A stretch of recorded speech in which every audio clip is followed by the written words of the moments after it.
Hey tout le monde, c'est Mel. Je suis contente de tourner cette vidéo aujourd'hui et d'être avec vous. J'espère que vous allez bien, en tout cas moi je vais très très bien. Pour cette nouvelle vidéo, je vais vous parler de 4 théories Harry Potter. La dernière que j'avais faite, j'avais mis des gifs, etc. Et là du coup je me suis dit pourquoi pas la faire lorsque vous me voyez. Si vous aimez, n'hésitez pas à liker, commenter, partager, puis à vous abonner. Nous pouvons commencer. Donc la première théorie serait que Dumbledore est fume sec pour Horcrux. Alors, pour moi cette théorie elle est fausse, donc je vais vous dire pourquoi. Parce que si Dumbledore avait créé un Horcrux, déjà du coup il serait pas mort, tout simplement. Cette théorie elle est fausse, donc c'est impossible. Bon, oui, ça aurait été possible de créer un Horcrux en utilisant fume sec, oui, mais ce n'est pas possible puisque du coup Voldemort il a gagné puisque Dumbledore est vraiment mort. Déjà ce n'est pas possible et en fait pour cette théorie, la mort de la personne que Dumbledore aurait tuée, ça aurait été Ariana. Mais pour Ariana, on ne sait pas quel sort l'a touchée. Donc on ne sait pas qui est-ce qui a lancé le sort qui lui a été fatal. Donc on peut pas dire que c'est Dumbledore qui est réellement tué. Donc non, cette théorie ne marche pas.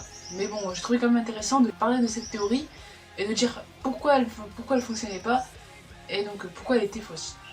Donc ensuite, la deuxième théorie que je vais vous présenter serait que les 7 épreuves pour arriver jusqu'à la pierre philosophale et les 7 tomes, Harry Potter auraient un rapport. On va rappeler d'abord les épreuves qu'il y a pour aller jusqu'à la pierre philosophale. Donc Touffu, le filet du diable, les clés volantes, le jeu d'échecs, le troll, les potions et le miroir du reset. Alors, je vais vous expliquer pourquoi cette théorie fonctionne et pourquoi il y aurait un rapport avec tel livre et tel livre. Donc, pour le tome 1, c'est Touffu, donc l'épreuve Touffu. Ici on parle seulement de soins aux créatures magiques, donc des créatures magiques. Parce qu'en fait, dans Harry Potter 1, il y a beaucoup de créatures magiques.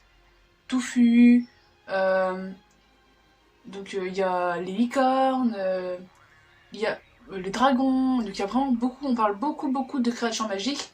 Et donc en fait, Touffu étant une créature magique, on parle bien évidemment donc de créatures magiques. Donc en fait, le tome 1 serait relié aux créatures magiques, donc à Touffu. Voilà pourquoi la première épreuve serait reliée au premier tome.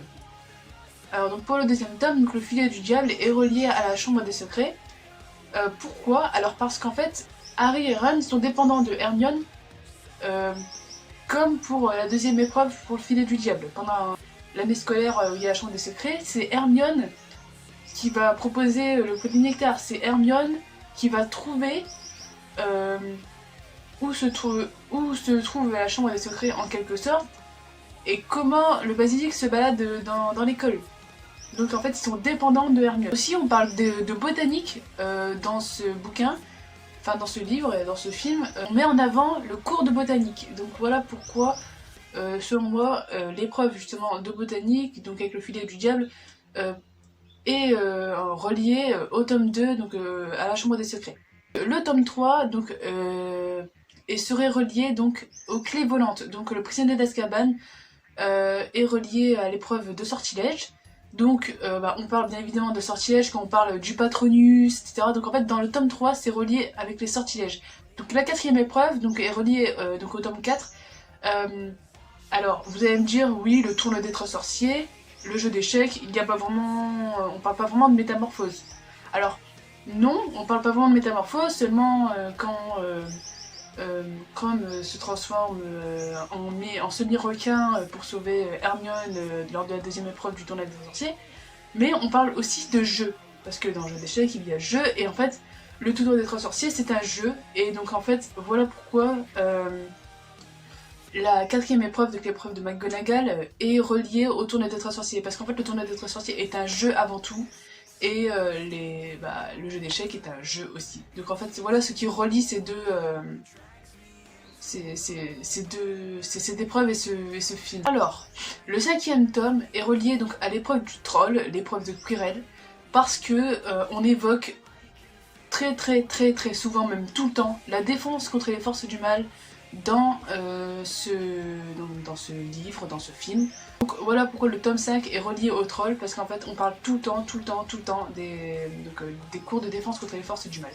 Alors, le tome 6 est relié à l'épreuve des potions de Severus, parce que tout simplement dans le tome 6, il y a toujours un rapport avec les potions. Le prince de sang mêlé, Félix Félicis, etc. Donc je vais vous énoncer un par un les potions, et vous allez voir que donc les potions de l'épreuve de Severus, et vous allez voir qu'en fait ça a vraiment un rapport. Alors, la première potion est le poison. Alors en fait, Voldemort, entre l'année 1996 et l'année 1997, il a empoisonné une femme, une sorcière ou une moldu, je sais plus pourquoi d'ailleurs.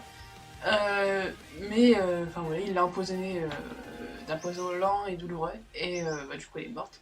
Mais voilà, donc voilà le rapport avec la première potion, donc Voldemort, le poison, donc la première potion. La deuxième potion était du vin, donc en fait, donc ceci a un rapport avec l'arrivée de Béatrix et Narcissa à la place du tisseur quand Severus boit du vin, justement, quand ils viennent le voir pour faire le serment inviolable. On parle de aller en avant, donc la potion pour traverser les flammes noires, si je ne me trompe pas, pour arriver jusqu'à Quirrell. C'est le Félix Félicis, voilà, donc que Harry fabrique puis utilise pour aller en avant, donc aller de l'avant, pour aller chercher le souvenir en fait de Horace. Voilà donc ce qui relie le Félix Félicis à la potion aller en avant. Alors, la 4e potion donc, est un poison, donc le professeur Horace Logan enseigne à un moment donné à ses élèves la fabrication d'un poison. Alors c'est peut-être en rapport avec justement le filtre du mort-vivant, je sais plus quoi. La potion qui pourrait tous les tuer, comme elle dit quand Harry la fabrique. Donc la 5e potion est aussi un poison. Donc cette fois c'est en rapport avec l'anniversaire de Ron, quand Ron il est empoisonné à cause de l'hydromel. Donc la 6e potion est également du vin, c'est la fête de Slughorn, quand Drago se fait prendre, etc. Donc voilà encore le rapport avec le vin. Donc la 7e potion, donc en arrière, c'est quand Dumbledore boit la potion dans la caverne, quand il sait qu'il justement il ne pourra pas revenir en arrière, que voilà, il sera quand même condamné. Donc voilà le rapport avec l'épreuve des potions.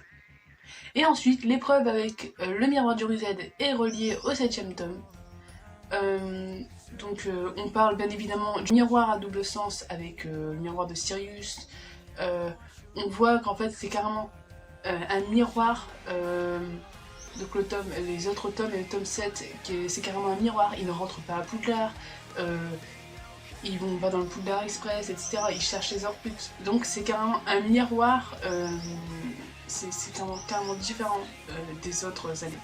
Voilà pour la deuxième théorie, comme quoi que les livres et les épreuves de la pierre philosophale étaient reliés. La troisième théorie, elle est fausse. Donc en fait elle parle du fait que Harry aurait survécu à Voldemort à cause des reliques de la mort. Donc nous savons tous que c'est faux.